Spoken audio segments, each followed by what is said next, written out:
চলো বাবা, চলো। ভাইয়া আমাকে নিয়ে চলো ভাইয়া। কোথায় যাবি তুই? এই কোথায় যাবি? তুই হলো নষ্টের মূল হোতা। তোর জন্য, শুধু তোর জন্য এই বাড়িতে একটা দিন শান্তিতে থাকতে পারে না আমার বউটা। তুই আমার বোন না, আমাকে ভাই বলে ডাকবি না। বাবা আমার ভুল হয়ে গেছে বাবা।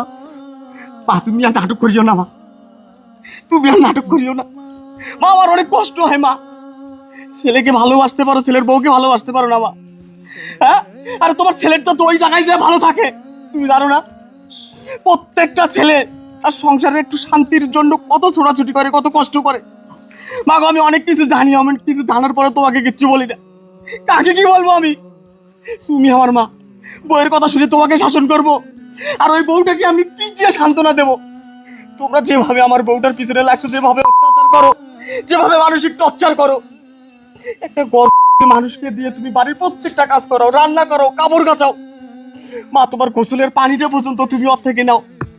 ও মা, তোমার ভিতরে কি একটু দয়া হয় না মা? তোমার এই মেয়েটা, তোমার এই মেয়েটার প্রতি যদি তোমার এত ভালোবাসা থাকে, এত দরদ থাকে, ওটাও তো কারো না কারো মেয়ে, ওটাও তো কারো না কারো সন্তান। মা গো,